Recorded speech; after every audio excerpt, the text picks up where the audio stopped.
Welcome to Books and Beyond with That Guy Jay. I am your host, That Guy Jay, and today I am joined by my mutual on Book Talk, Lauren, aka Lauren Reads History. Thank you so much for joining me. Yeah, thanks for having me. It's going to be awesome. I'm really excited about this.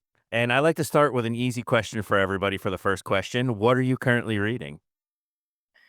So, Suki Reads and I just finished Germany 1923, which is as riveting and depressing as you would think it is.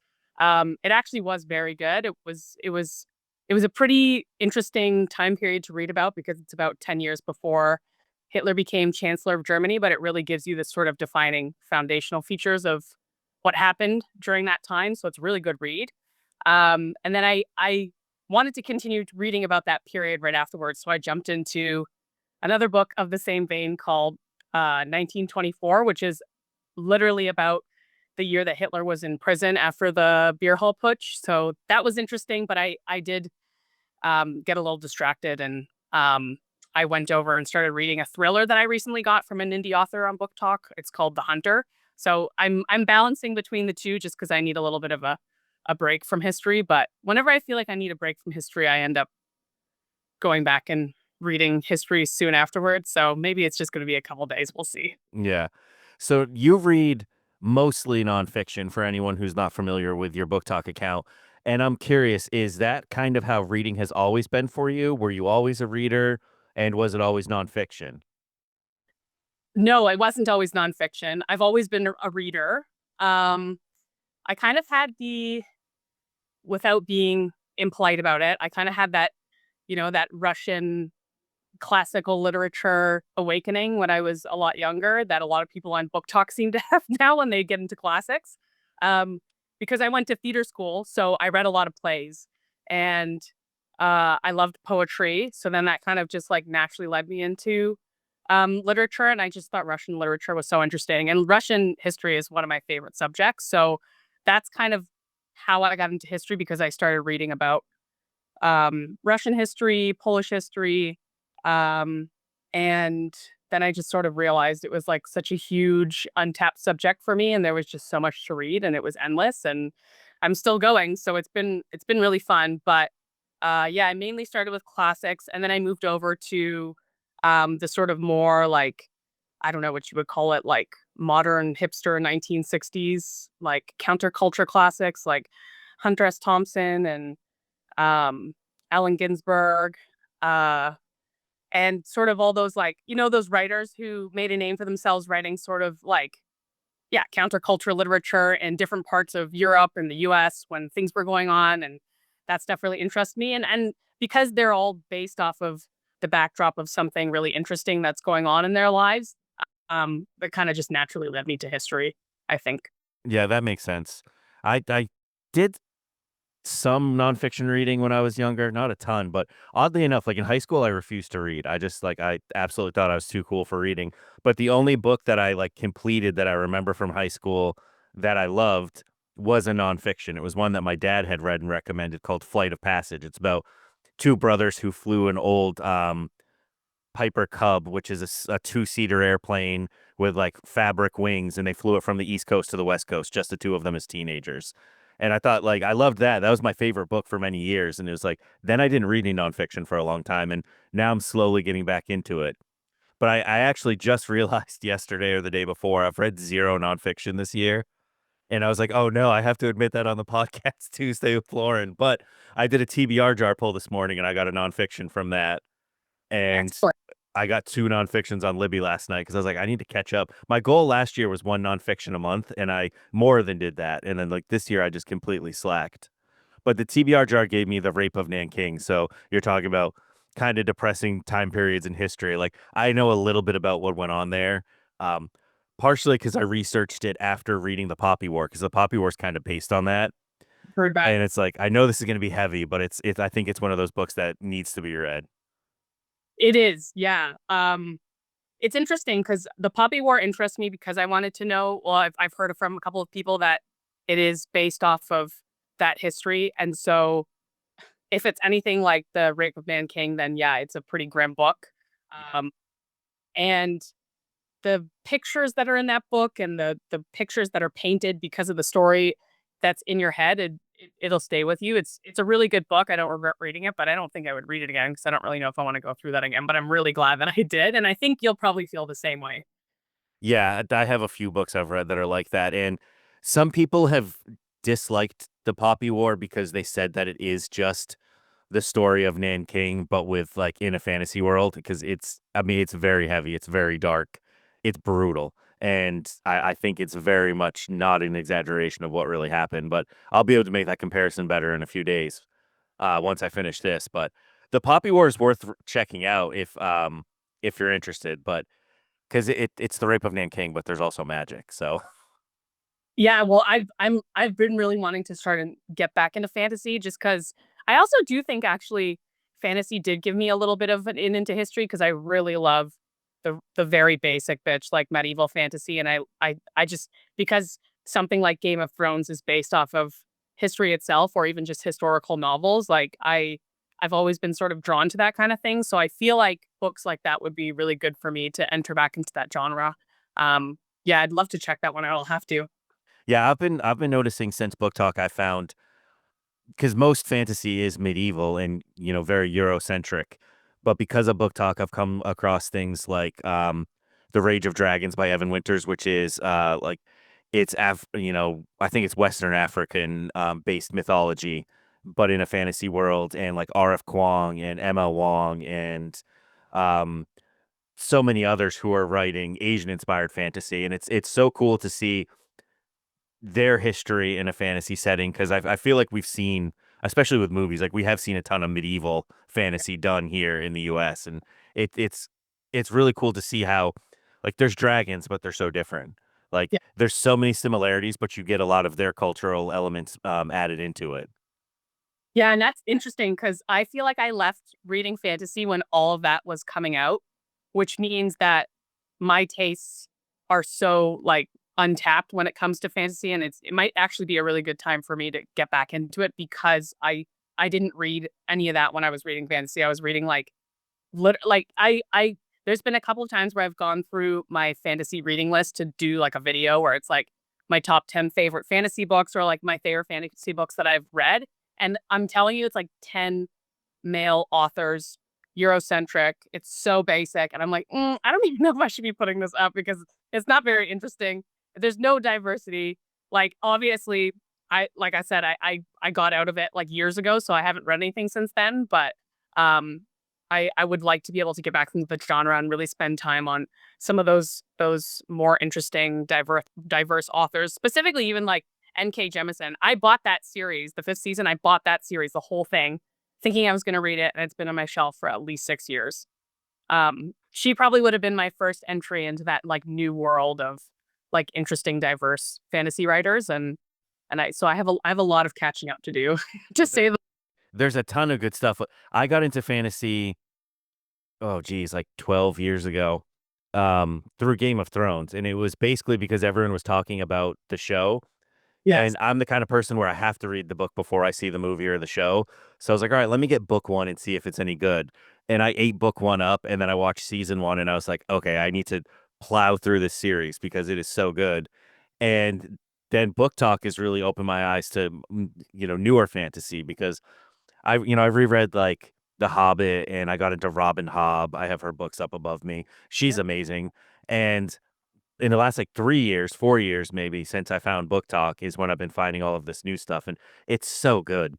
And I read book 1, which I'm kind of, infamous for at this point yeah. with anyone who listens. I read a lot of book 1s, but I read book 1 of, N.K. Jemisin series, and it was amazing. I will say it takes a little bit to get into because it's written in second person, which I've read a short story by her as well that was also in second person, and it's like it takes your brain a minute to adjust because it's a unique way of telling a story, but once you like get in the groove, she's unbelievable. She is so good. Yeah, I've gotta be honest, that's been my biggest hesitation with that book is the second person thing, because I'm really sensitive to, like, perspectives, specifically and this is just me because 'cause I've trained myself to read this way. I've been reading history and nonfiction for so long, it's almost never first person, so I'm so used to reading third person, and I noticed when I was reading a lot of fantasy, I kind of didn't love first person. Sometimes I just found it too simplistic and conversational. Um, and so I don't know what to expect from my brain when I do second person. But so many everybody who says like they've said the same thing as you that they're like it don't worry, like you'll get over it. It's worth it. Like in the end, just read the book. Um, so yeah, I mean, now that I know that, I could definitely go into it with a little bit more confidence, but that has been one of the driving factors why I've never picked it up because I'm just like, "Oh, no." Yeah, I think it was, like, maybe the first 50 pages, I was like, "I don't know if I'm smart enough for this, like, this is this is weird." Yeah. But it Yes. you 1, she's so good, like, she's such an amazing writer that you just get sucked into it and you stop thinking about it eventually, like, it really is your own mind just being in the way because she is so good. And, all of the newer stuff, I mean, I found out that a lot of the fantasy I like is written by women, which, is not surprising because there's so many that are, like, on top of the game right now. They're so good. ML Wong is a big one for me too, The Sword of Kaigen. Um, wait, you can't see it up there, but it's up above me. It's like an imperfect book. Some people have complaints about it, but it's like that is probably one of my favorite fantasy books of all time. And it's a standalone, and I wish there was more, but I don't think there ever will be. She said she wrote it when she was, like, in an extreme state of depression and never wants to revisit that mindset. And I'm like, "All right, fair enough," but, oh god, is it good. I heard somebody do a review of that book the other day, also saying the same thing. I can't remember who it was. I'm sorry to who it was. If I remember, I'll figure it out and let you know. But they said something about the book potentially being better if it was like it's like 2 books in 1. It That is, and I think that's the complaints I've heard about that is, like, you get to, like, maybe 30% through, and it completely changes from what you thought it was gonna be, right. and, like, I don't wanna give any spoilers as to what it is, but there's a specific part, and anyone who's read it will know that part, and it completely changes everything, and I have heard some complaints about it, but I think for a little while there was, like, a little miscommunication on Book Talk about expectations of what it was. I think people were going into it thinking that it was going to be, like, an anime with, like, nothing but action and battle scenes, Mm. and it has action and battle scenes. It has a crazy sequence of battle scenes, but, like, that's really not what the book is, and that's not what it's meant to be, like, that's not the when you finish it, that's not what you're gonna be thinking about the most, like, that wasn't the main purpose. So I think some people went into it expecting something and then were let down when it wasn't that, but Okay. I have seen some people it doesn't gel with them, but it's and that's fine too, you know, not every book's for every person, but it's one that, like, I recommend to everybody. It is incredible, and I think that Emma Wong's become an auto-buy author for me. She wrote Blood Over Brighthaven as well, which was almost as good. It couldn't be any more different. It was way different, but still so good. What's that one about? Is that, the same kind of fantasy or is it more urban fantasy? Like, the cover kinda looks like urban fantasy. It's more urban fantasy. It's set in a world where I would almost like, equate it to, like, kinda steampunk, Oh, yeah, that's but kind instead of, like, technology, it's magic. okay, yeah. So they have, like, technological advancements all around them. Like, they have, like, trains and things like that, but they're not powered by steam or electricity, it's all through magic. Okay. And it's about a young woman who is trying to kind of raise up through their, like, magic ranks, and it's very much stacked against her. It's kind of like a male practice only, they don't take the women seriously, and then she kind of uncovers a whole bunch of stuff that she's not supposed to know about their entire civilization. Cool. Yeah, that sounds It's really cool. It's one of the most unique magic systems I think I've ever seen. Like, it's very cool. oh, I love that. That's awesome. I feel like that's, like, such a cool subgenre that, um I don't know, I mean, it's not I guess it's not like the steampunk stuff isn't super duper popular, but there is some pretty good books out there that Yeah. even like the, what's that? Oh, the Brian McCullen, series, the Powder Mage one, that's a really cool, like, subgenre. Yeah, I've heard that's good. Yeah, There's one called Senlin Ascends. That's a 4-book series. I've only read book 1. yeah, But Sip Ends, yes, yes. yeah, it's about, the Tower of, Babel, Yes. and it's steampunk, and it's so unique. It's such a I don't even know how to describe that fully, like, it's so cool, though. I own book 1, but I haven't read it, so you're already ahead of me. Yeah, I need to finish that series because that one was actually incredible. That I would recommend that one too. It's very unique. Cool, that's awesome. Yeah. Now, with your nonfiction reading, do you do only history, or do you step out into like memoirs or autobiographies or scientific things? Um, because I struggle a little bit with the first person narrative, I don't tend to do memoirs, which I'm kind of cutting myself off by doing that because I have read some really, really good memoirs. Um, and I've enjoyed them. I think I just need to be in the mood for it.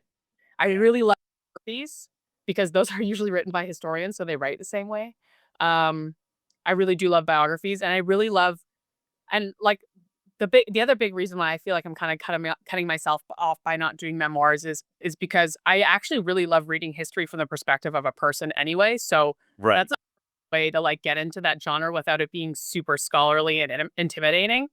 Um, so I mean, I do just not as much as I'd like, and I would like to be able to start branching out a little bit more into like the science and nature and maybe philosophy, culture, community, and stuff.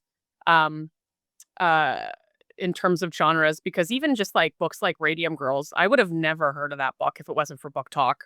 And that's not in the history section. At least in Canada, it's not shelved in the history section.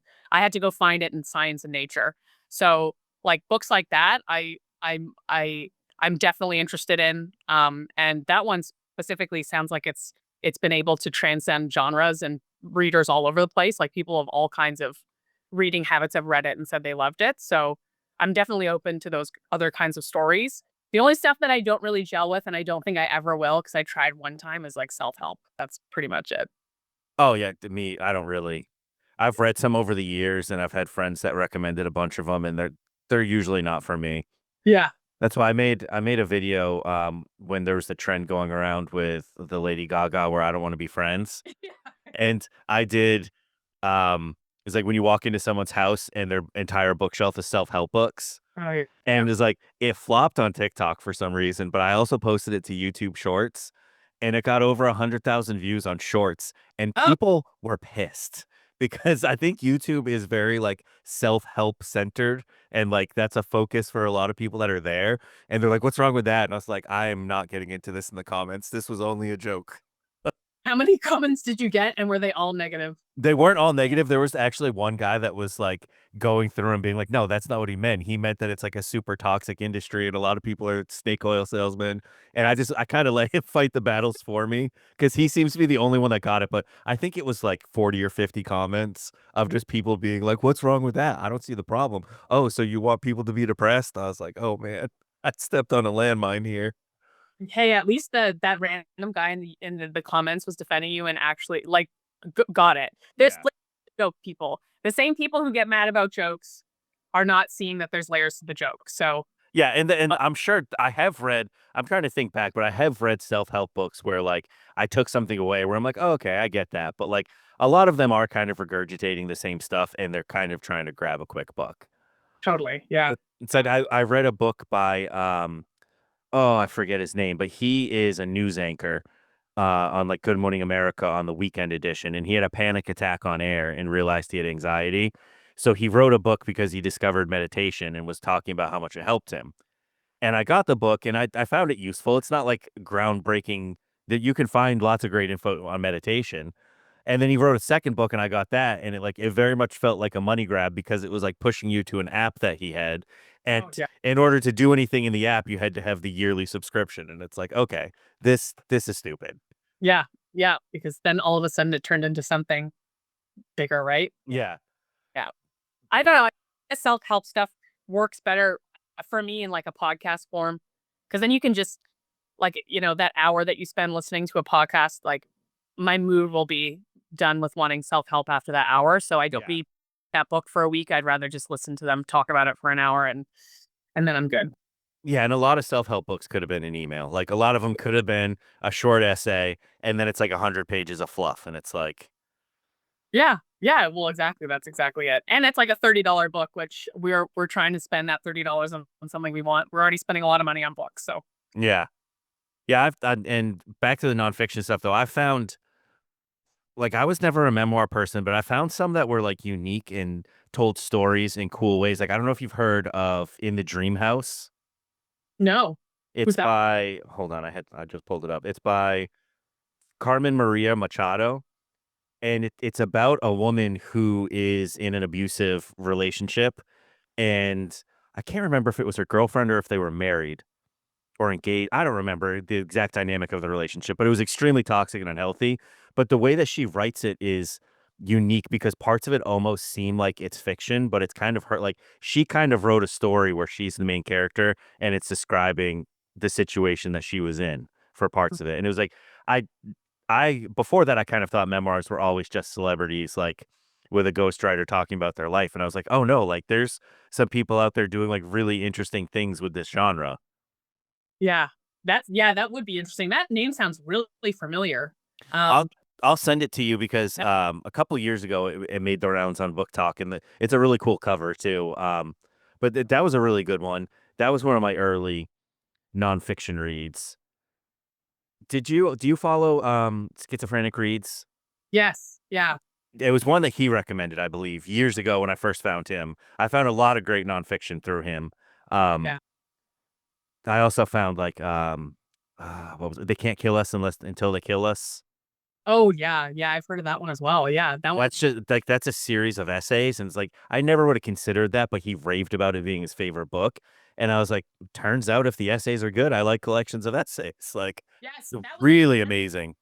I don't think I would read essays either, but everybody keeps I not everybody, but I've seen a lot of people talk about how good Joan Didion's work is, and I've never read her work, and that just seems like a wasted opportunity for me to actually like understand American letters and yeah. So I like sometimes I just get a little pig-headed with like my interests where I'm just like, "Nah, I'm not gonna like that," but I didn't even try it, so I need to try.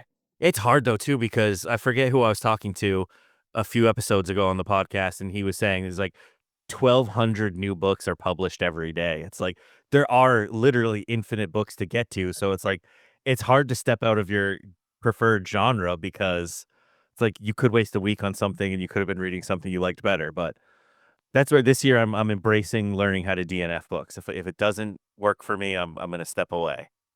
Good for you. I'm actually too fast and loose with DNFing books, but so I need to gain more discipline like closer to you and it sounds like you need to be able to actually let things go. So Yeah. both on that shirt. Meet in the middle somewhere. But I think, especially if you have a book, I think it's okay to put it back on the shelf, even if it's for years, because it might not just be the time for you to read it. Because I'm a big mood reader, and that's why I usually have more than one book going at a time. Because like I have a fantasy, I mean a sci-fi series I'm listening to before bed, and it's great for like 20 or 30 minutes before I fall asleep. But I don't think I want like that to be my main focus. Like it's fun to dip in and out of it, but I don't know that I want to read that for 3 hours a day. Yeah. No, for sure. My problem is though is I I like to like zone in on something and I get a little obsessed with it, so I need to finish it. But if I allowed myself to actually like multitask with books, I might actually be more efficient with my reading or better with my reading or getting more done. Cause I tend to just like choose something and I'm gonna focus on it all week and then that's how I end up getting my reading every month. Um, so I don't know. I think I need to be able to do a little bit better with that, but I'll never know unless I try, I guess. No, that's true. Now, do you read everything physically or do you do any audiobooks? Yeah, I do everything physically. I'm really trying to get back into audiobooks. I just find, and this is my own fault, the first time that I started audiobooks, every time I would be listening to the audiobook, I would be in a position where I would fall asleep. And I need to like not do that because then it immediately makes me tired. I'm like, oh, I'm listening to an audiobook. It makes me tired. Now, also, the other problem is the audiobooks I read or the audiobooks I listen to are like nonfiction and history.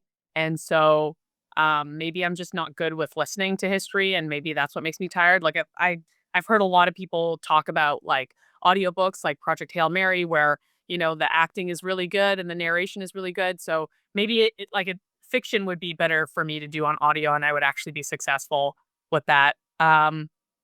But, you know, the last audiobook I read is just because I couldn't fit it in physically. It was for the Presidential Biography Book Club. We read Destiny of the Republic about James Garfield's assassination. And that was a really good audiobook because she's a narrative historian. So um, uh, that was really interesting and entertaining. But otherwise, I was also trying to read a biography of Stalin, which was as dustily narrated as you could imagine. And that's a subject that really interests me. And I still was like, I don't know if I can do this. Yeah, narrators can really make or break it. I found the sweet spot for me is I do a lot of immersive reading. I listen while I read, and I'm a fast reader, so I have to pump the speed way up, but I found that if I just listen to an audiobook, my mind will eventually wander, and I'll be like, "Wait, what did I just hear? What'd they say?" And I do that sometimes when I'm reading too. I think my brain is just going too fast sometimes, but when I'm doing both, like, I'm really locked in and I can't, like, wander off inside my own brain as easily. Oh, I've never done that. I should really try that. How do you line it up? Do you just like go from like chapter to chapter and then you just like start it at whatever speed you're like? Yeah, I've just figured out I I start at, like, 2.5x, which Nice. it sounds like gibberish at first, but, like, once you're reading along, and then depending on the narrator, like, if I feel like I'm having to really struggle to keep up, I'll slow down, and then some narrators, I'm like, "Alright, I'm getting ahead of you, like, we gotta sync up here," and I'll go a little bit faster. Okay, that's cool. That's awesome. Yeah, I found it to be really useful, especially with, like, heavy world building and fantasy. It's like Mm, it really does. I mean, they call it immersive reading. It does feel more immersive. Like you're really in it more, at least for me. Because I have trouble like visualizing things. I don't like some people say it's like watching a movie in their head. I don't have that. Like I see little bits and pieces, but it's mostly just the words for me. okay, yeah. So it's like I find it pretty helpful. Yeah, that would be really interesting for fantasy, especially like the world building. Cause I like, yeah. And I don't know, that might be interesting for history too, as well, just because um it'll help like reinforce what I'm reading and give it a little bit more substance in my head. I'm gonna try that. I'm gonna try that later. No, I definitely recommend it. Some people have said that it doesn't work for them, and I can understand that. Like it's not the norm, but like, I equate it back to, like, in school when the teacher would make someone read and you would read along, Yeah. and it except for it's a professional reader instead of, some nervous kid next to you that's stuttering. Yeah. Now with your Book Talk account, you are on, like, a much smaller island with the nonfiction stuff. Do you follow a bunch of nonfiction accounts? Because I can think of a few of you that I follow that read mostly nonfiction, but it's definitely a little bit more niche. How have you found that so far on Book Talk? Yeah, I they say when you get on Book Talk that you really need to find the your people or like the people who you want in your community and like that's definitely been challenge isn't the right word, but like people who read a lot more nonfiction have been a little bit harder to find. But honestly, that's not a huge problem for me because Book Talk has just been so much more open than I expected them to be, and um, it's been cool to be able to see what other people are reading and recommending, and them being open to like what I'm reading and us giving each other recommendations. That's been awesome. But the small amount of people that I've been able to connect with who read nonfiction um, are I think a couple people that you probably are follow. Anna is Yeah. on. Chris, Jeffrey reads history. He goes between fiction and nonfiction, but he reads quite a bit of nonfiction. Obviously, Michael Kist. Schizophrenic Read is another one. He's actually like one of the first people that I followed. And I know I'm missing a few. Oh, Nard is another one. And then Dino, but I don't know if Dino's doing anything anymore. I haven't seen him on Book Talk for a while. So like those are like the main like nonfiction accounts where I'm like, I know when they have a video coming up, they're gonna be reading something that I'm like, oh, I need to like see what they're reading. Um, but otherwise, like, it's been, like, cool to even just see, like, fiction, like, just general fiction that people are reading because like, I never really gone into general fiction, other than literature, classical literature, but, like, general fiction, I've never gone into. I couldn't even tell you, like, a book that I've read that would be general fiction. Oh, maybe, like, Life of Pi or Pi or whatever that book was Yeah. called ago. Um so yeah, like it's taken me quite a while to sort of like build that little tiny community, but it's been good. I would like it with or without, because it's just like I said, it's nice to have like that variety. And to push me sort of out of my own genre as well. I definitely read way more fiction last year than I would have expected myself to just because of book talk. Yeah, and I would say I read more of every genre last year because of book talk. Last year was really the I kind of just like last June I leaned into was like I read anything. I'm gonna read anything. And that's how I ended up in group reads with like romance books, and that's how I ended up with reading more nonfiction than ever. I think I read like 18 nonfiction books last year. The Nice. goal was 12, one a month, but I was somewhere around 16 to 18, I think. But yeah, Yeah. I follow like last night I was live and Anna was in the live and I told her that I had read 0 nonfiction so far this year. I just figured it out. I thought I had read a couple, but they were in December. And she was just like, "Jason, you have to change that." I was like, "I know, my bad." I can't even recommend you for that because I think I'm only reading my first piece of fiction right now. And Owen Greer, the author who sent me that book, didn't send it to me. I'm not sure I would. So we're the same. Yeah, I don't know. This year in particular is just like I feel like it's going by so much faster. Yeah. It's like I set my goal to be easily achievable on Goodreads, and I'm almost there, but, like, I'm behind where I was last year just in total books, total pages, and part of it is probably this. I started a podcast and, I'm creating more content than I did last year, but still, I was like, "I don't know, I'm slacking." Honestly, when I was doing that 30-day series, where I was doing like a video a day, I still try and post every single day, but when I had to like commit to that, plus I was trying to post on top of that here and there, so it wouldn't all just be like the exact Just the same. series, yeah. That was a lot of effing work, and honestly, I it's the same, right? Like, where do you find the time to read?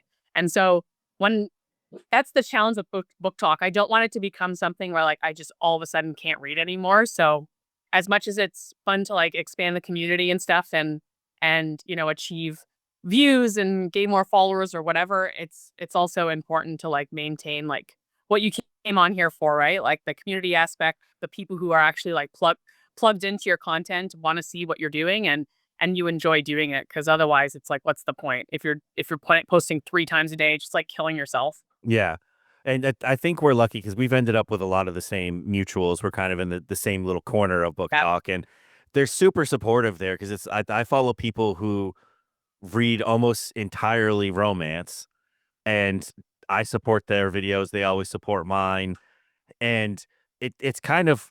I mean, I've been online for a long time since the '90s, and this is like the first place I've ever found that like overall is very positive. Like the internet can get really dumpster fiery very quickly most places you go. Yeah, I agree actually. I've been hesitant to come online for a long time. I'll do it for work. Um like promotional stuff. When I in a couple of jobs that I've had, I'll do it, but like personally, I've never wanted to put my own brand out there and um my wife was on TikTok before me, but just as like, one of those like behind the screen scrollers. And she's like, honestly, the only community I've ever seen on TikTok that is as positive as they are is book talk. I don't think you're gonna have a problem. Just do it. Yeah. Okay, I'll do it. And then like literally I'm like, she was right. Like that's crazy. It's crazy how nice everybody on book talk is and super cool. And like same thing. Like I have people who just read romance, people who like I'm pretty sure Jenny and I have never read the same book. But yet like she's definitely like one of my favorite book talk besties on book talk just because I'm like, I stop for her content because I'm like, her attitude is great. I like even if she thrifted 50 books that I would never buy myself, I'm like, I'm stoked for you. That's It fun. queen at finding them too, the crisp, new looking ones, all the good ones all the time, consistently, it's unbelievable, and she's, like, one of the most supportive people I've ever met in general in my life, but let alone on Book Talk. Yes, totally. I 100% agree. And that's actually a great segue into the other thing I wanted to talk to you about because she got a group of people together for my birthday back in April to donate money so that I could get a new camera and get back into photography. And I Amen. know that that is something you're into as well, so I'd love to talk a little bit of photography with you. Yes, please. What do you shoot with? I love to hear about gear. I'm a gear geek. So, I got into photography because I was working, I worked in sports. I still do a little bit, but I work for a sport charity now, so it's a little bit of a different pivot. And my main job, when I worked for Ontario Soccer was videography. So I was doing video more than I was doing photography. But I started getting into photography because of that, and I was shooting on um, a Sony A6000 and A6300 because they were compact, small, but then I could get like third party lenses and they were really crisp and a lot cheaper than the actual Sony versions, which were heavier and more annoying. Um, so for most of my like I guess shooting career, I've been using Sony's, but when I when I transitioned to wanting like something that I could just put in my pocket, my favorite camera of all time is the Ricoh GR2.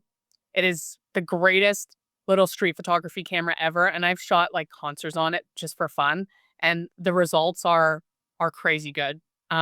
Especially because you like Fujifilm cameras, and they have great filters on there. They're so crisp, but, Fujifilm cameras are just a little bit, and maybe it's just because of the way that they're created because they are a really nice stable camera. I find them just a little bit too heavy for me. Um just like for context, I don't shoot as much as I used to because I have like a pretty bad back or not back neck injury. So I haven't been shooting as much as I'd wanted to in the last 2 years. It's kind of where book talk came from because I can kind of keep everything stationary, but I can still do that stuff like the creative stuff. But Right. when I'm shooting a lot, I was trying to go smaller and smaller and smaller, and I it was between Ricoh and Fuji when I was looking for the perfect little pocket camera, and Fuji was still a little bit too heavy for me, even though it does incredible like things. Um, I ended up with the Ricoh, and now I'm just like hooked on that camera. It's so good. If you ever find one for like $500, just buy it, and you'll be amazed with how much you can just like pull out of your pocket and just start shooting and get straight out of camera. It's so awesome. It's funny, there's on the in the Fujifilm subreddit, there's several people who have one of those as well, and they'll post, like, comparison pictures to show, um, how good it is, and, in some situations, it's better. But it's like I looked for years, I started with Canon many years ago, and I ended up with a Canon 70D because I wanted a hybrid DSLR because I was trying to get into videography. This would have been, like, 2015. And I ended up having to sell that camera, um, and, God, I went probably 5 or 6 years without a camera, and when all of those years, I was like, "I'm getting a Sony when it's time," like, Yeah. for years, I was like, "I'm getting the Sony A6100," and then now it's been so many years, I was like, "I'm getting the Sony A6700," and then when it came time, I was like, "Ooh, the Fujifilms are kinda cool," and I started doing a ton of research, and I got the XS20, which is their hybrid camera, and people pretty much unanimously say that Sony's autofocus is faster, but I'm Yeah. like, I'm not shooting like, if my daughter was a toddler, maybe I would care more about that, but, like, she's a teenager, she's not running around, we're not taking those kind of pictures, and I'm not real interested in, taking sports photography. It's like, I do a lot of street photography, and I wanna learn more about videography, so it was, like, the perfect fit, and it's the only Fuji that has, like, a nice grip on it 'cause, Yeah. I'm like a very big guy. I have giant hands. So it's like some of them I went to hold them and I'm like, I can only get 3 fingers on them and they don't have a grip at all. So the XS20 was perfect and I'm loving it so far. It's been amazing. I have some really cheap glass because that was one of the other things with Fuji is they've been around so long that their X mount is like you can get vintage lenses that they're manual focus, but for super cheap. But I got a new manual focus lens for like $70 Yeah. and it's fast too. I think it's f1.7 That's awesome. and they have a couple brands now that they're considered like entry level. They're not quite Sigma or Tamron level, but like Viltrox and TT Artisan where you can get their prime lenses for under $200. Yeah, I would literally buy those TT Artisans for like $150 a piece, and um, I personally thought it made me a better shooter because it forced me because there's no range. Um, you have to move closer to your subject, and you need to figure out all these different ways that something like the way something looks when you only have one like frame of focus, and so And then plus you're also learning how to autofocus on the fly. And Yeah. so you just become so much more like, I guess, without like being impolite about it, but like you become a little less lazy of a shooter because you're constantly thinking about how you can make the shot perfect. Obviously, with digital cameras and stuff, you have lots of room for failure because like you can delete stuff. It's not like it's like film. But I just think it made me a better shooter just because it forced me to do so many more things at once. And I wasn't just like pulling the camera out and hoping for the best because it has all these like um, anti-fail features. But those TT Artisans are really good. I really love those. I had a 50 millimeter and I had a 35, I think, and I've shot weddings on those. Um, Mostly video weddings because the bouquet is really nice. Yeah. Uh, but for photography, it's a lot harder just because the manual focus with how like fast you need to be. It's a big challenge. I did it once last year, and, it was fine, everything turned out fine, but I was so frustrated because I was just like, "Oh my god, I'm so afraid I'm not gonna get the shot," and fair enough because I need an extra, like, half a second for everything, right? Right. And Yeah. that's where autofocus comes in, where it's, like, really handy because then you really don't need to think, and you just know it's gonna capture it. Yeah, it's what I found it interesting being on the Fujifilm subreddit because there's a ton of them on there, and they're like, "I use a Sony for professional work because I know I'll get the shot. I use my Fuji when I wanna go shoot and have fun." And I'm like, "Well, I'm currently in the having fun stage, so that's what works for me." And I've used the Sony before, and I've seen people say that, like, it feels more like a gadget than a camera Mm. in terms of, like, the button layout, and I'm like, "I can see that." Like, it definitely is, like, it's more high tech, Yes. and like, I technically, I think it is the best, and maybe if I was shooting professionally, I would have considered it more, but I just wanna go out and have fun, and like, the manual focus lens really reminded me I started photography originally in high school when I was 14. Oh, I nice. was lucky enough that even though I'm from a small town, had a small school, we had an awesome art program, and we had 2 photography classes you could take, and they were so hard to get into, it was weird that I got in as a freshman, but it took me until senior year to get into photo too, because it was always full. But we shot with old Pentax K1000 film cameras, and everything is manual, a manual focus only, and we had to develop our own film, and we had, a dark room and all that stuff, and just putting the manual focus lens on the Fuji, like, it has the look of an old camera, and with a manual focus lens, I'm like, "This just, like" it feels vintage even though it's got a ton of tech in it still. Yeah, that is so cool. And And the hardware probably feels so, like that's the thing I like about Fuji's, though, the hardware just feels, like, so nice, like, it's such a well put together camera. yeah, and the only bummer is, like, I recently just heard that they already discontinued the camera that I got. It's still for sale, but I don't think that they're continuing the line, like, I don't think there'll be an XS30, Oh, and, like, Fujifilm has kind of gone towards, like they've gotten so popular because of TikTok, I think, because everybody who travels gets the X100, they're up to, like, the Mark 6, and, like, that looks like a great camera too, but it's a fixed lens, it's not interchangeable, you can't change the lens, so I'm like, "Yeah, I don't want that," like, it's got a 40 megapixel sensor, so you can crop in, you're supposed to use that as the zoom in post, and I'm like, "That nope, I don't wanna do that." And it looks super pocketable, and I think even still, it's been out for, like, a year, and in the States, you can't really find it, like, I've read of people going to Canada because it's easier to find in Canada, or people where they're on vacation in Japan will grab it because like, there's still a waiting list over a year later here, and I think Fujifilm has learned that to, like, the mass market, a lot of people are buying into it because of the appeal of, like, the look and the vintageness of how it looks, yes. and they're kind of like they're not keeping their line as diverse because they're like, "Alright, we already have our money makers here, so, like, let's just keep doing that." Yeah. That's interesting because that's the camera that when before I went up to the GR3, that was the camera line that was constantly compared. And and again, super powerful, so like beautiful, beautiful camera, but it's so much heavier Yeah. than the Ricoh GR3, and the Ricoh GR3 literally fits in my pocket, and it's basically the weight of a cell phone, and so for me, because anything that I can make like, any way I can make the kit lighter, I'm going to, and I'm getting basically the exact same thing, so and if you've ever played around with the Ricoh, like, the filters are also really nice. However, I don't know, someone on the internet might debate me on this, but I do think the Fujifilm has nicer filters. It's just I don't know, they have even just the look out of camera with the natural filter is so nice. The photos are so nice, and it captures shadows so nice, like Yeah, they yeah. really have figured out their film simulations, and, like, you can find recipes online too where you can just tweak them a little bit, and it's like I've been working on trying to tweak one to make it perfect for, like, because I'm in right outside New York City, but, like, I have a look in my head for what, like, I want New York City street photography to look like, and I'm getting closer, and it's so fun to play with that too, and I went to a Pride festival a few weeks ago, and I accidentally shot the whole day in RAW, and I thought it was in RAW and JPEG, and I was like, "Well, I guess I get to examine the RAW, files a little bit more closely now because I messed up."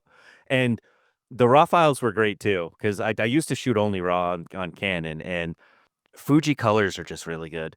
They Yeah. really have their color science figured out.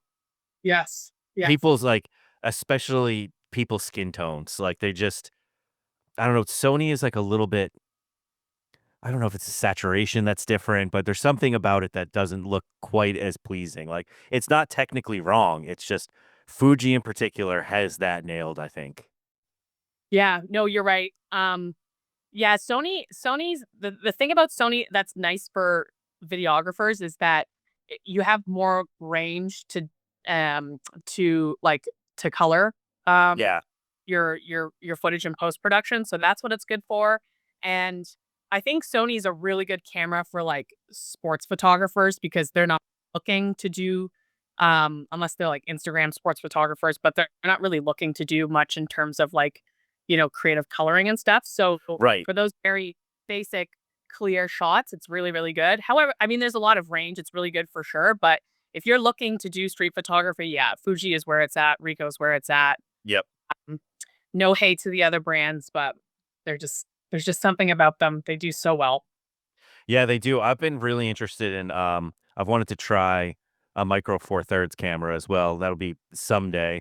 That'd be so cool. Yeah, because like I guess it's called OM System now because Olympus sold their camera department. They've got some stuff that looks really neat too. My Yeah, I've never tried an Olympus camera. I know a couple of photographers that like in my area who have used like the pocket cameras and those ones are look good, but in again, in comparison to what I sort of prefer, like I'm not sure I would spend the $500 on like a used Olympus camera if I could just get a Ricoh. So yeah. Yeah, I did my daughter showed a lot of interest in my camera when I got it, so I found a camera for her, and I was like she's almost 16, and she thinks that, like, Y2K era stuff is super cool, like, that's what teenagers are into now, and I'm like, "Oh, that makes me feel old." Um, but I was like, "You know what? I learned photography on an old camera that was, like, very, like, tactile and physical buttons, and, like, you had to get the shot, you had to learn the exposure triangle," and I was like, "I'm gonna do the same thing to her." So I found for $139 on MBP, I found a Canon Mark D Classic, the original oh Canon wow. 5D, and it's like, that was a $4,500 camera, 2005, and I got it for 140. Yeah, and it's also freaking huge. Is it Yeah, they're heavy. right? Yeah. They're heavy, but I found that for her, and I was like, "Here you go." I was like, "There's no touch screen. There's only one autofocus point that really consistently works, and, like, you gotta do it all yourself. You're gonna have to learn," and she's having fun with it. She's just mostly been in the house because 'cause it's been so hot here, but, like, taking pictures of her cats with, the Nifty 50 Canon put out. So it's like just the cat's faces in focus and then tons of a bokeh blowing out the background and figuring that out. But I was like, you know what? I think a fun way to do this would be to learn an old school way. Yeah. No, I love that. That's awesome. That makes me feel a little bit old that that camera's that old too. Wow. Yeah, I had to. It came out in 2005. It's 20 years old. That's crazy. It is, and it's like my whole photography journey, like, I tried to explain this to her, and I don't think it fully landed with I was like, I wanted a Canon, 5D Mark III, like, that was Yeah. Oh the my it camera in the early 2000 teens, and I'm like, "You essentially have, like, very close to what my dream camera was 10, 12 years ago," yeah. and she's like, "Okay, thanks," like I literally started my videography career with that big honking camera, and the lens kit was enormous. It was like, Yeah. what is the focal length of that big, like, sport one? It's like 24 millimeters or something. It's freaking huge. It's so heavy. Um, and then even just like the 28 to the 50 millimeter one, the regular like lens that you get with the when you just buy the kit, Yeah. is heavy and so big. Yeah, they had a 24 to 105 f4 that was huge. Yeah, oh my god. It was just so big. So that's, like, my journey that's why I talk so much about the weight of the camera, because my journey is just, like, as heavy as possible to, like, the lightest as possible, which is what it seems like the industry is going towards anyways, because a lot of people are vlogging and stuff now, they don't Yeah. stuff. So that's pretty awesome, but, yeah, it'll be interesting to see, how that continues to grow with, like, social media and how, like, these companies continue to put out technology, because I feel like they do it every single year now, but, like, it's just like a slight update. Yeah, I think cameras have become kinda like phones where it's like the jump from, like, the iPhone 3 to the 4 was huge, but now it's like you can go a few years 'cause they're just marginally improving. It's like Totally. I got the Canon 70D when it was already almost 2 years old, and then I went, like, 6, 7 years without a camera. So it's like the jump for me is, like, from a mid-level DSLR to, like I guess it's still mid-level mirrorless, but, like, the step up for the same money, really, like, ultimately is, like, I think I might have paid $200 more than what I did back then.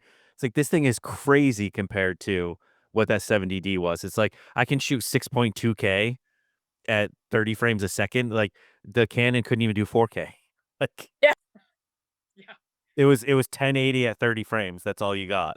I couldn't even edit 4K on the freaking Mac that I had when we were even when we switched over at my job, and we switched over from the 5D to a Sony, because I wanted the Sony. It was like this, I think it was this, the 7 series, um, and it had 4K option on it, and I couldn't even edit on Premiere Pro because my computer didn't know what the hell was going on, and so that's literally it. It makes us sound so old, but now people are doing 4K YouTube videos like it's nothing, so Yeah, I see some of the like, I use DaVinci Resolve for editing, mostly because it's free, but also because people said it's the best for color grading, but I'm still trying to learn all that with the videography side of it, but I see some of the stuff YouTubers do where, like, they'll show their timeline with all the cuts and different overlays, and they're shooting in, like, 8K so that they can zoom in, if they wanna crop in, they can, and I'm like, the computer you need for that is ridiculous too. It's like but yeah, again, you can get 8K and, like, you have to dip into the pro level stuff, but, like, the prosumer side of things, but it's like, you're still only talking a couple $1,000s. Like, yeah, yeah, they're way cheaper than what they were 20 years ago, and yeah. they're capable of the craziest things.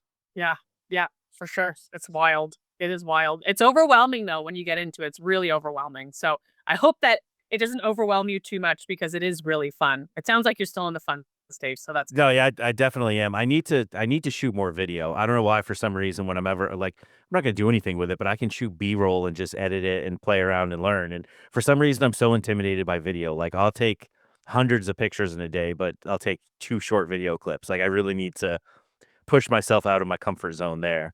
I've used it for a few TikTok videos as well.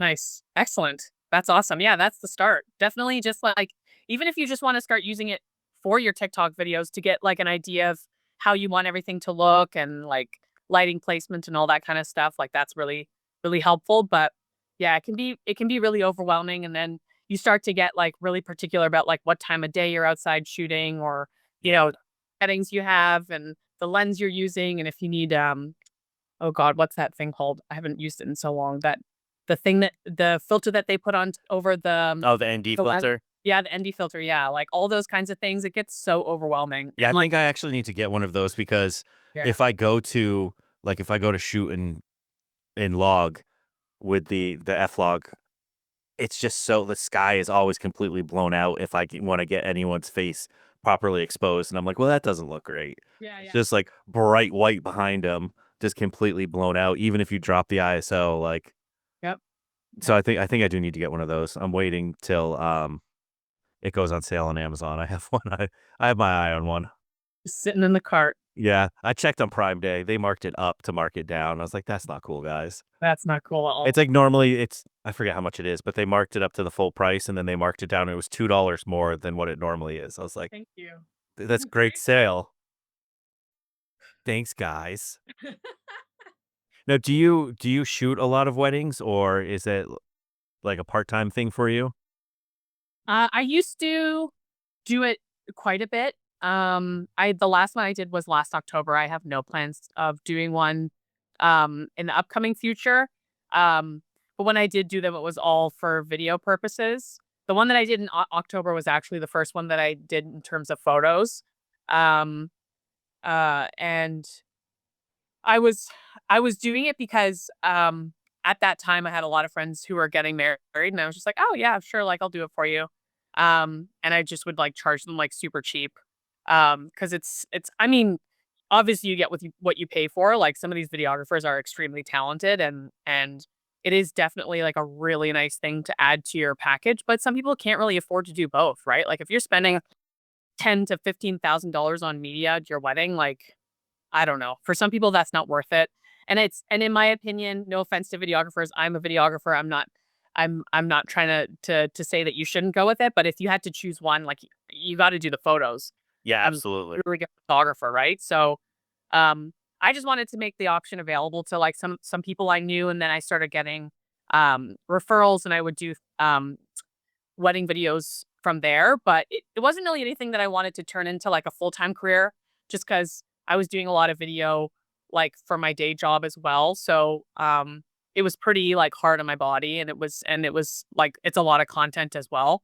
So you know, if you're editing and shooting a lot of stuff during your day job, and then you go home and you need to like work on someone's wedding video that you promised would be done in 6 weeks, it gets like so exhausting. Like it's the same thing as like you like, you know, doing all of your content. You have your TikTok and you have your podcast, and then you have your personal life and you have your job. Like it's Yeah. just like stuff to manage. So and then it becomes a little bit too much. But I do really like I do really like video. I miss it a lot. I wish I could do it more. My body is just like not in the place that it was um when I was doing it. So I've had to kind of step back from that. Um and so kind of book talk has been like my outlet with being able to continue to like practice those video skills, but also just like the on-camera speaking skills and the color grading and stuff. It's pretty uniform at this point because I haven't really changed my setup a ton, but it at least makes me feel a little still feel connected to the craft, which is Yeah. what's important.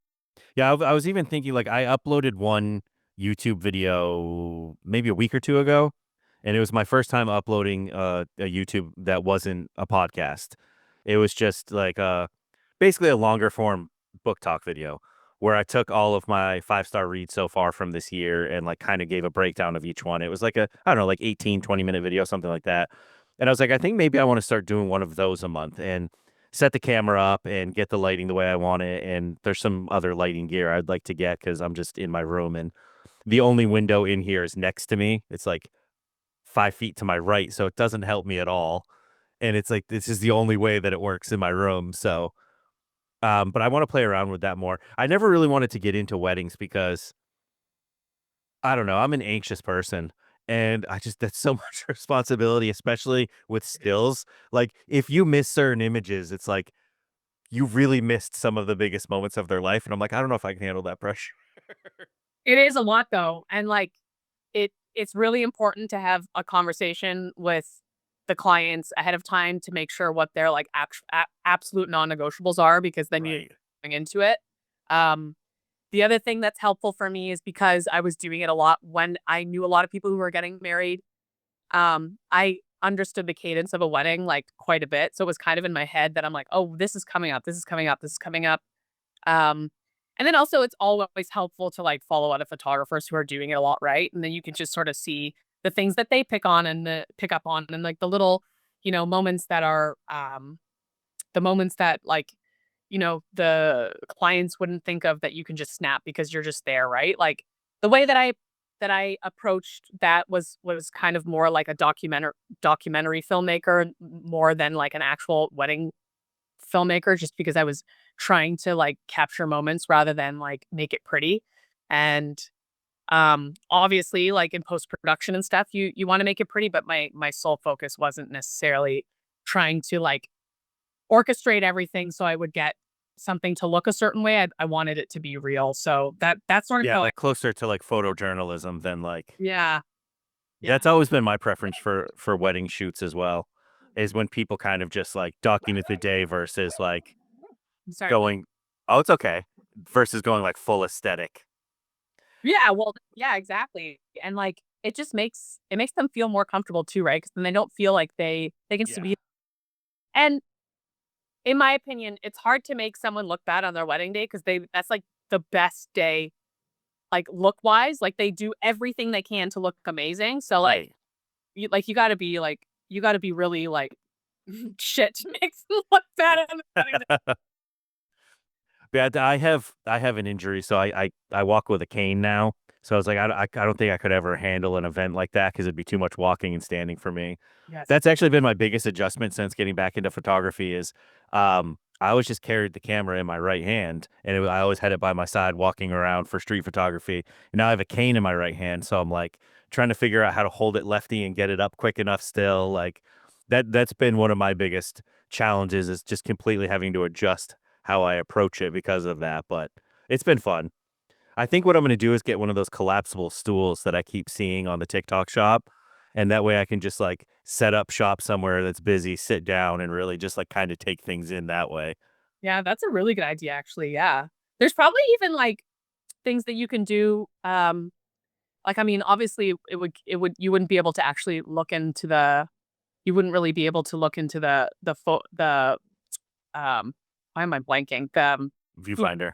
yeah, you wouldn't be able to look into it, but maybe there's some other way where you could have some sort of shitty rig set up where you could, set it up so you know what the framing is gonna look like and you can take photos from there. But because like for me, I'm the same way. Like I have a neck injury, so like holding things up right to my that's part of the reason why I never physically hold books up in my videos. I do everything digitally because it's painful for me. So, Right.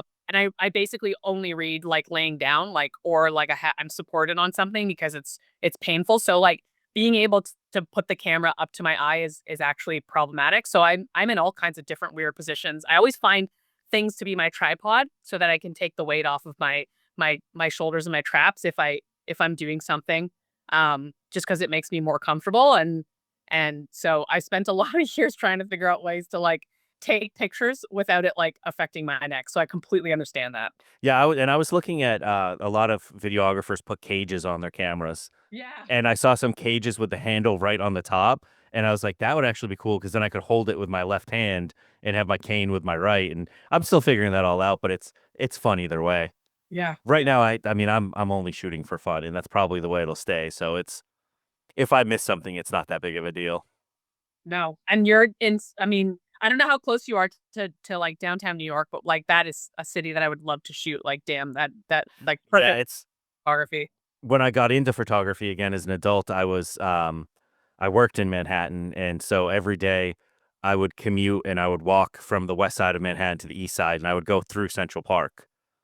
Oh, So it was like I had it was like a mile and a half walk each way, and I would do it on the way to work and on the way home just to avoid buses. The crosstown buses were always slow and busy and annoying. So I was like, I'm just gonna go early and give myself time to like leisurely walk. And I would shoot in the park. I would shoot people on the street, and it's such a fun city for street photography. There's like they might not be the most compelling pictures to other people, but there's literally always something going on if you're looking out, like, if you're paying yeah. attention, there's always something that you can capture that I find interesting, like, Yeah. it's definitely a good time.